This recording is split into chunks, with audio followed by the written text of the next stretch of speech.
Hello, everyone. I'm Tyler Caldwell. I'm Shane Ireland. I'm Alan Britt. And I'm True Smith. Thank you for joining us for Mystery Review today. Today we have a very wonderful guest, inquisitor here, Mr. Erik Espinosa of Espinosa Cigars. And I'm very interested to find out what this cigar is going to be. You don't already know?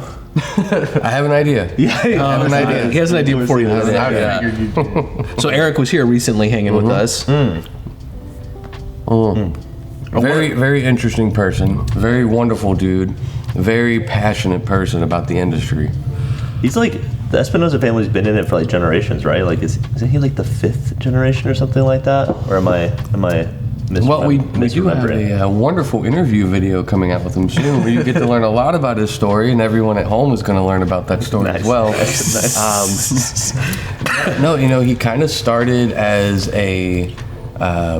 I think an independent broker, and then being a Rocky Patel rep for many years, and then just kind of linked up with the right people and said, hey, I can be in this game too. Yeah, and with that kind of experience, that gives you really good relationships and all that stuff. And I want to say this year's like his 12th, 13th year in the business as Espinosa Cigars, and he makes some wonderful products. He does. One thing I wanted to point out, and I always think it's really cool when brand owners come and hang out with us, is how attentive they are to customers and the people who are buying their cigars. And he held conversations with customers the entire night. And every single customer. Yeah. Like if you walked into the store, like he was going to make sure you knew there was an Espinosa event going on and that he was Erik and he wanted to be your friend. Yeah. And I think he even ended up taking a few customers to dinner. Yeah. Great guy. That's always Class act. I enjoyed.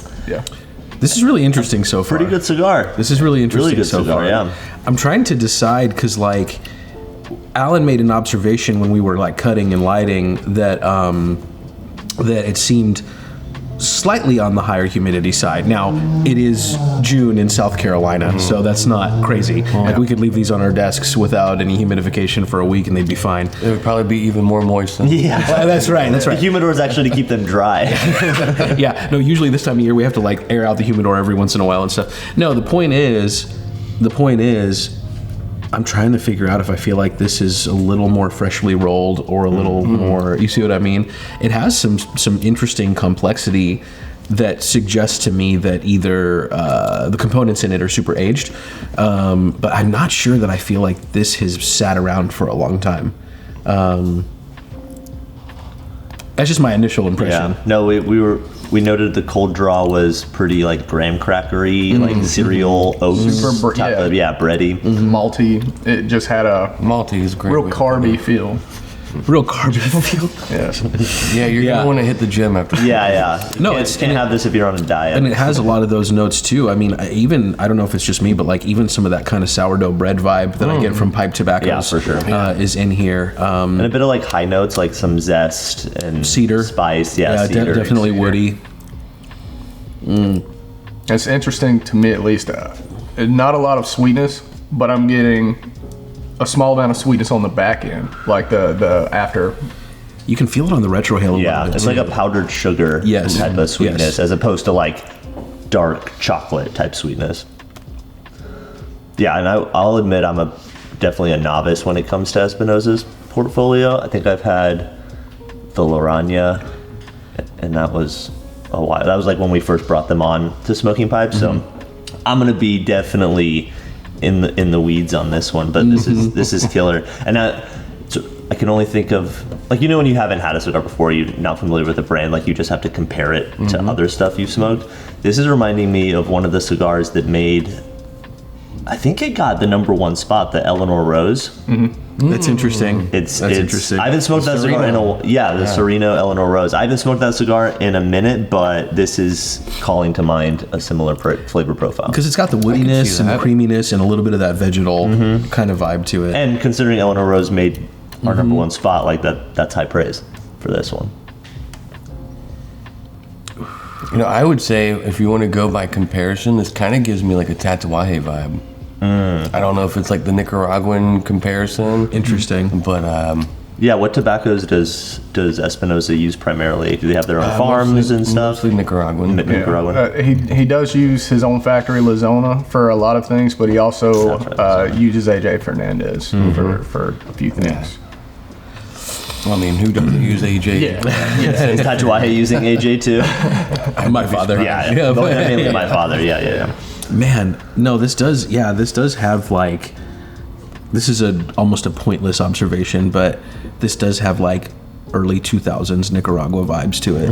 Like the flavor profile before everything got crazy spicy, and then now I feel like the early stuff, it's been like a bell curve. Not the early stuff Nicaragua's been producing for a very long time, but the early boutique stuff was a lot more towards the Cubanesque side, except maybe a little fuller. And then you had the trend of everything getting really, really powerful and really, really spicy for many years, and it's sort of coming back to like the medium plus, creamy and like complex but not crazy spicy stuff, which is like kind of where my own taste, I think my own tastes have like followed that exact like trajectory, honestly.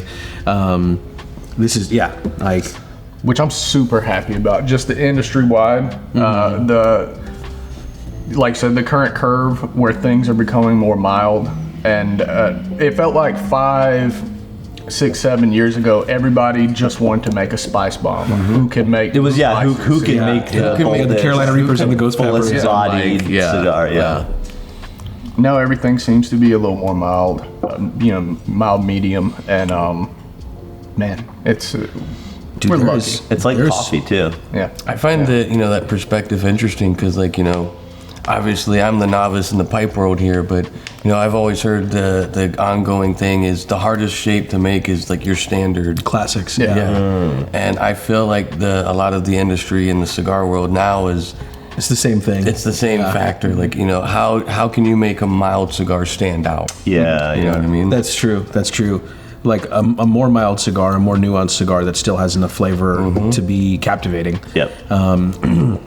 This is changing on me, and I just on the last Retro Hail, I got some seriously fermented notes, and I'm trying to figure out what it's reminding me of specifically, because at first I was thinking it was like a food. It was super tangy, and like very, very like fermented. I can get that. It's kind of wine-like or like aperitif sort of. Sort of like. So when you say fermented, I was thinking fermented, but on a different spectrum, like fermented hay. Like Like normally I would say barnyard, but it doesn't necessarily have that funk that I associate with it. No. But the fermented hay thing, again, as like a relatively common note in like pipe tobaccos, I get that for sure. But like, I don't know, man. I agree with you that it doesn't have the sort of barnyard funk on it, because it's like that's an unmistakable stank. You know what I mean? Like that's an unmistakable. Like Davidoff, like in the best way. Davidoff has a funk to it that just you taste it and it tastes like Davidoff. This is like. Yeah, it's boozy, or it's like. I think boozy is a word. That's like I'm getting the most from it. It's still pretty spicy too. Like I'm surprised and impressed by like it maintains a decently high level of spice while still having all of those other notes underneath. It's not overwhelming. Spicy without being a bomb type of thing. Also, I like to point out how burning very well. I was gonna say like a concern of ours was like how wet were these cigars, but for like with that concern, like I'm not concerned about it anymore with how great this is burning. How well it's like razor it lit super well. It's been burning super well. It draws perfect. The draw's perfect. The burn line's razor sharp. You can see a little bit of tooth in the ash. Anyone have an idea? Wrapper type. This is giving. I mean, I'm gonna eat my words. Habano. Talk out of my butt, but it's giving Nicaraguan puro kind of. Like I'm not tasting anything that reminds me of a different country of origin. It feels very Nicaraguan puro, and Habano is where I was leaning. It's reminding me of a bunch of my like favorite cigars from the last 10 years, and almost all of them, almost all of them are Habanos. Yeah, I would go with Habano vibe. Maybe leaning more towards Ecuadorian, just because that tends to be the typical Habano wrapper. That's true. Of today's age. But no, I'm with you, Truett. Like, it gives me more of like that Nicaraguan Puro vibe. Yeah, and it's interesting you bring up the Ecuadorian Habano, because that's like one of my favorite wrappers, I'd say, at least lately. And I get a different kind of sweetness with that typically. Sure. Like, it's a little deeper in the sweetness, not as heavy on the spice. Obviously the fillers can factor in majorly when it comes to that, but yeah, I mean, maybe this was just, it wasn't as, maybe the process was slightly different or something like that, but yeah. I mean, changing stuff to the blend and the binder obviously can impact the perceived sweetness of any of the other tobaccos. Dude, what was that? Hold on. I did just smell like cocoa like crazy, and it was not from, it was like the side stream. Alan farted. Oh. It's just your musk. Chocolate. It's just your musk.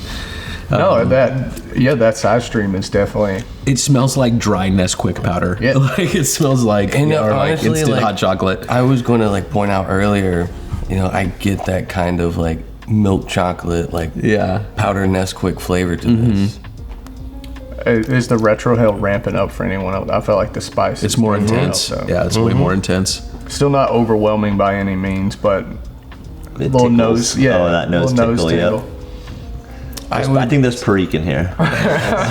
No, at the risk, like, not in a infused sense, obviously. The tobaccos in this are really aromatic. Like, just naturally. Like, there's a lot of really interesting aromas going on here. Man, now you brought up Nesquik powder, and that's all I notice on the retrohale now. No, not even the side stream, like the retrohale now. It's just like straight Nesquik powder. It's like Saturday morning cartoons and like way too much chocolate milk. Yeah, the retro, unsupervised. The retro is like milk chocolate, sugary, but also like some kind of like pepper that I can't quite figure out yet. Almost like the little like red flake peppers you can put like on your pizza and stuff. Yeah. Man, put that with your Nesquik powder, and that's what no. We'll try it. Or Mexican candy. Dude, Mexican candy. Hot chocolate with some chili powder is what's up. No, interestingly enough, though, as much as like the cocoa thing is there, and like, again, some of that fermented quality that suggests well-aged tobacco usually imparts a lot of sweetness. For me, the finish is still pretty dry.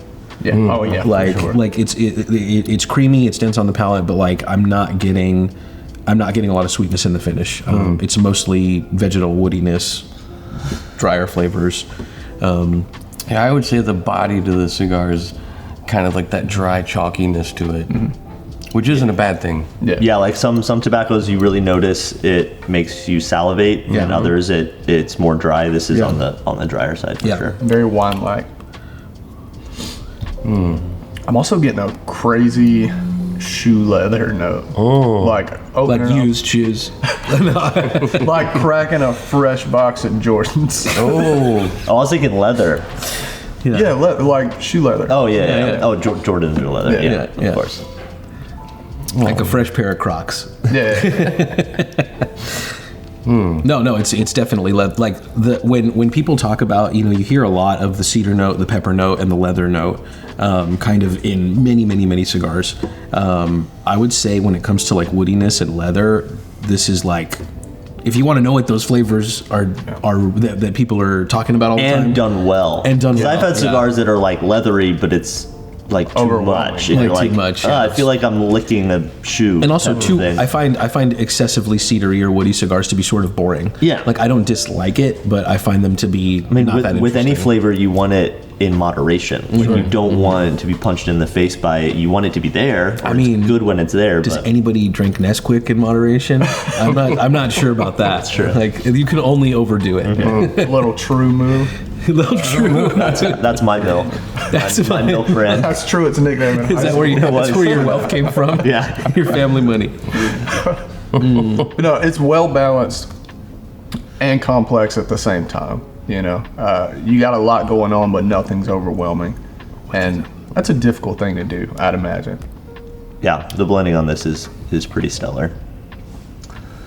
Shout out to Mr. Espinosa. There's something super like familiar to me that I cannot like put my finger on at the moment. No, I'm saying like there's something to this that I can't pinpoint. Like there's something that like it's like I can taste it, but I can't enunciate what it is. Yeah.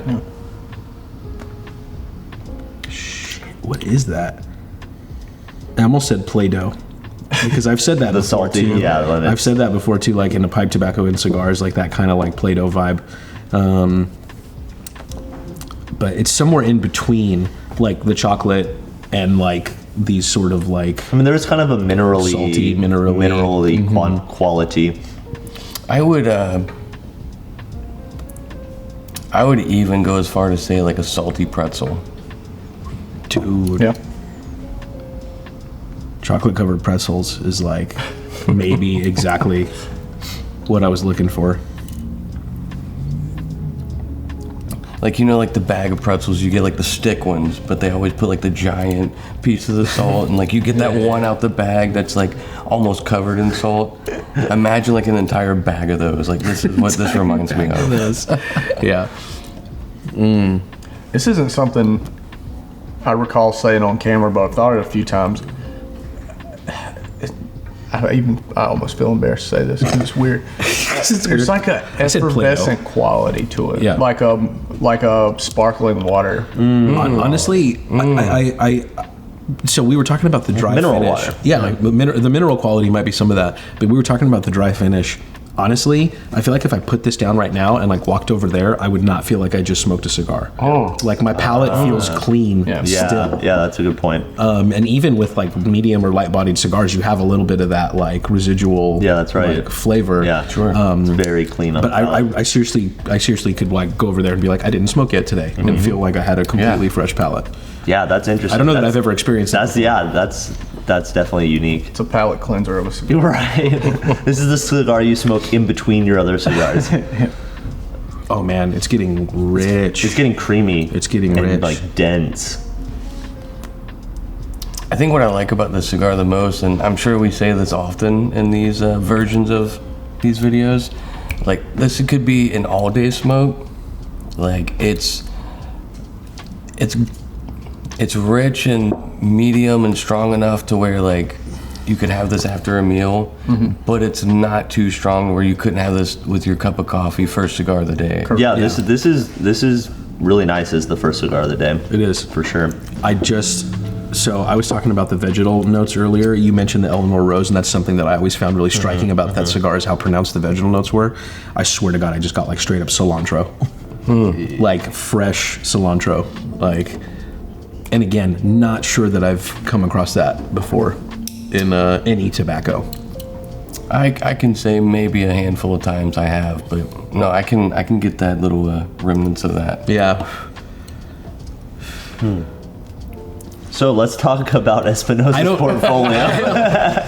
Because like I said, I'm a complete novice and noob. So we've got the 601s, the Habano, the Maduro, and La Bamba. We had La Bamba, and I had La Bamba once. I'm positive this isn't Yeah. La Bamba, but man, La Bamba is awesome. That's definitely a spice bomb, but like named after it. So he leans into that. You've also got the Laranja,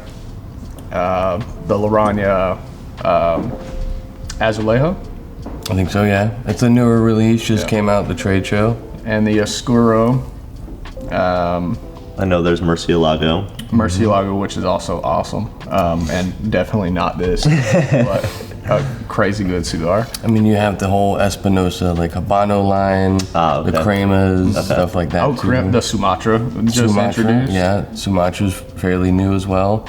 And of course, last but not least, the knuckle sandwiches. Oh, those are done by Espinosa. Nucky Okay. Sammys. Yeah. Which Connecticut Habano Maduro. So That's the Guy Fieri cigar, right? yeah, and they're awesome. I think those are made at AJ, right? Yeah.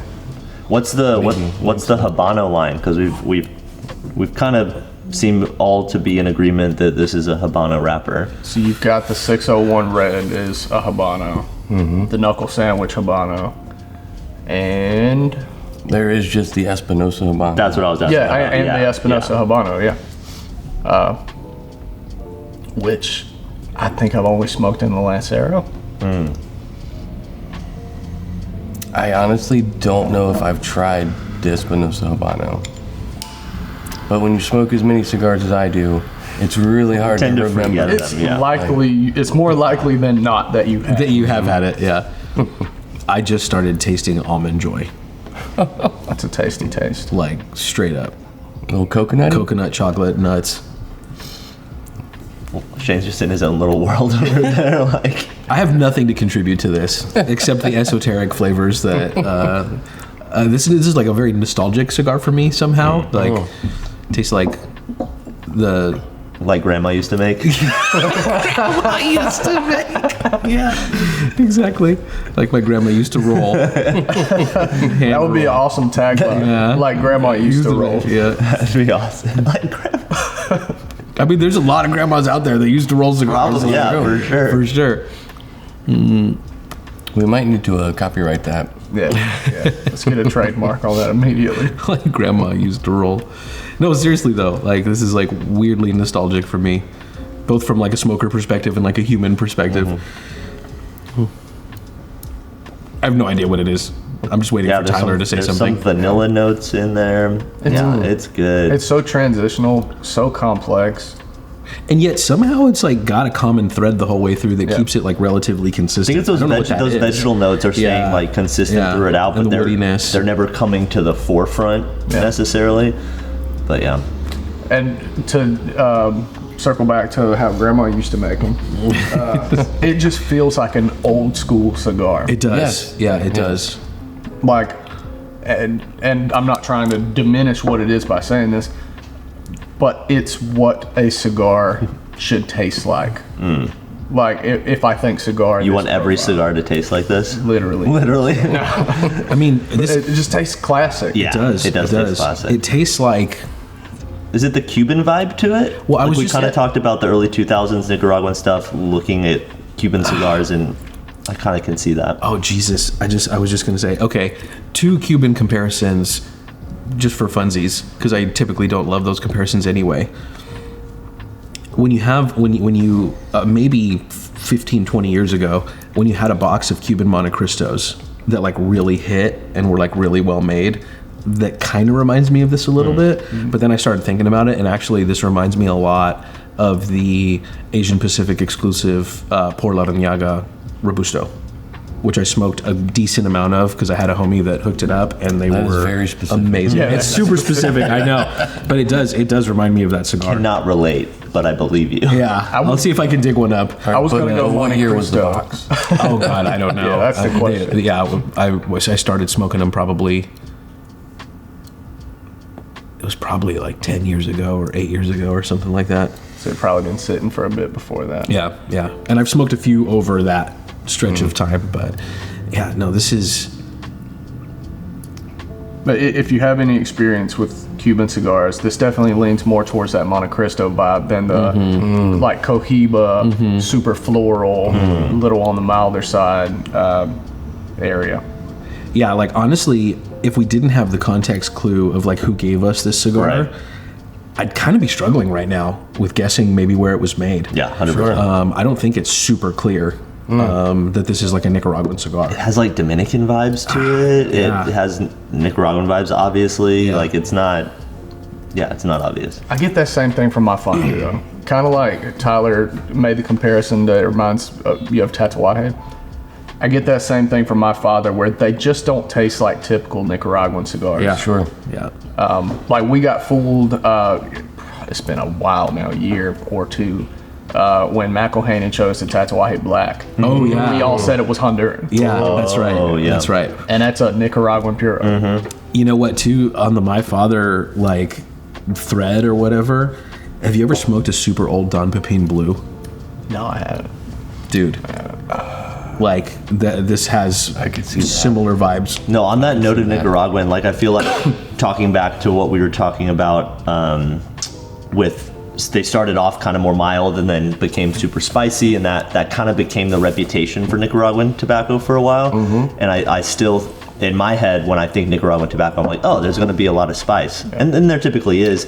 But in these reviews, multiple times have we been fooled by Nicaraguan tobacco. Like Nicaraguan tobacco is so much more nuanced than I think we give it credit for. Yeah. Like the Omotepe and the Jalapa stuff, like, Sure. is probably what was getting used to great effect during the years where everybody wanted it to be really spicy and really heavy. But there's a lot of areas of cultivation and a lot of difference between them, of course.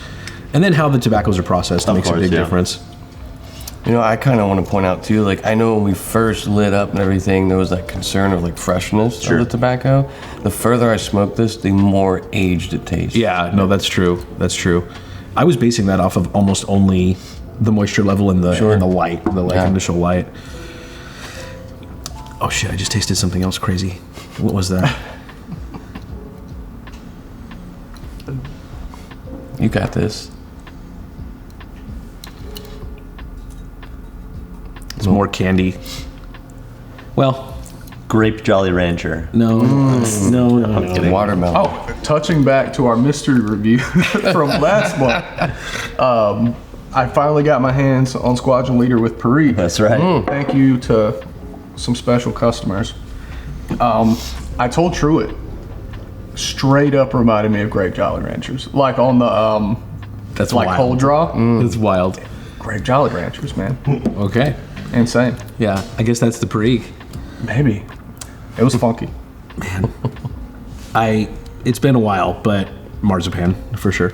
It reminds me of Busting it out. reminds me of marzipan. When was the last time you had actual marzipan? Not that long ago. Okay. I like it. Marzipan. All right. I think it's guessing time. I think, Tyler, I think you go first. I think Tyler should go Yeah, first. I think Tyler should go first. He always keeps his cards so close to his La Fine Lam cuddle. That's right. I am torn between 601 Red Label, the Habano, and the Knuckle Sandwich Habano. I'm leaning more towards Knuckle Sandwich. I'm gonna say knuckle sandwich. I'm going to go 601 Red, man. To me, the 601 Red is a little spicier than this is. So I feel I feel like the Knuckle Sandwich Habano's a little spicy. You think so? Yeah. You guys should fight. With knuckle sandwiches. Duke it out. Mystery Fight Club, I think is what we should turn this into. If we ever get Guy Fieri here, he can be the guest referee. Yeah. Yeah, I'm Team Fieri, so yeah, I'll say knuckle sandwich Habano. I do think Nicaraguan Puro with a Habano wrapper hits what I'm tasting most. Let's in see. theory. Yeah. Look at this, man. Beautiful. So you're saying 601 Red, you're saying knuckle sandwich, Sammy. you're saying... I'm gonna lean towards Knuckle Sandwich. Okay. Ready to find out? Let's find out. How you guys doing out there? I'm Erik Espinosa from Espinosa Cigar, and today's mystery cigar is the Laranja Reserva, my favorite cigar in the whole world. So I'm supposed to reveal the components in it, which I'm not going to do because the Colonel never revealed his 11 herbs and spices, and why the hell should I? And I'm not going to do that, but I will tell you the wrapper. The wrapper is a Brazilian Habano wrapper, grown in, of course, Brazil. My favorite cigar, it's a medium body cigar, a lot of flavor. What's inside of it? Tobacco. From where? Nicaragua, which is for me one of the best tobacco in the world. So that's what it is, you know. So I'm not going to divulge it. Does anybody out there know the components of Coca-Cola? Why should they reveal that? If you have something good, why the hell should I tell you? This is such a dead giveaway now that we know the answer. Like, it's called La Rana because of the orange. color of the wrapper. Yeah. And this is such an orange looking wrapper. Ah, damn it, Eric. Brazilian Habano. Yeah. That's new to me. Yeah, for me too, for sure. For sure. I think I would almost be willing to bet La Rana is definitely his best seller, right? It's kind of their flagship, right? Yeah, that's One like of his them, at flagship brand. And it's a classic on the market at this point for good reason. The Reserva, though, is that a special? No, it's just called Laranja. the Laranja Gotcha. Yeah. So he did tell me a story about that, and I want to say he said his favorite color is orange, right? and he just had this idea of creating a cigar, and he wanted to just like, it's orange cigar. Hey, bro. You know? Shout out Erik. And he was like, but you can't just name a cigar orange, because then people gravitate towards, they think it's going to taste like orange. Or citrusy. Right. So he named it Portuguese for orange, and that's where the name came from. Which also makes sense. Brazilian wrapper. Yeah. Portuguese. The Brazilian Habano thing is messing with me though. I mean, there's been a lot of color change shirt. Yeah, very close. Like a rust, burnt orange. Yeah, you can't see the cigar anymore. No. There's been a lot of amazing tobacco coming from Brazil for kind of a long time, and I don't know the exact like figures or whatever off the top of my head, but talking to Jeremy Reeves and a handful of other dudes on the tobacco side of the business, like straight up raw material tobacco side of the business, Brazil has been basically on the rise in a major way as a producer of tobacco, and not just the typical tobaccos that they had been producing for a long time. That's cool. This is stellar. This is crazy good. Man, I think it's been a while since we've all been stumped. So shout out Erik. Yeah, how's it feel? Welcome to the club, Tyler. Be one of us. Yeah. And maybe it's time for me to retire. There's always next time. Real quick, this is a sleeper, and like, I think we're all probably guilty of like cigars that are established and have been on the market for quite a while. We kind of we're so used to seeing them, we might glaze over them. But it's a good reminder to like go back and smoke those things that were popular a decade ago and see how they're hitting now compared to what's new on the market. Because your tastes change. Yeah. You know what I mean? And I would also point out, like, you know, normally I would never gravitate towards this size cigar. And in this blend, like, the Corona is always going to be my favorite. I'm going to buy one right now. I was literally just going to say, like, what other sizes are there? The Corona. We have the Lancero in house too. I'm going to buy both of those like right now. Oh, I just realized too, this is kind of like camouflage there. Tyler's beard color. Can't see it. Thank you, Erik. Killer cigar. Absolutely. Yeah. Man. Finally lost it. Perfect time. Almost to made it to the end. Yeah. Edit that out. And make it like this long and then put it with the AI you got. I know you got AI back there. Well. Yeah. Thanks so much for watching, and we'll see you next time. Thanks everybody. Thanks, guys.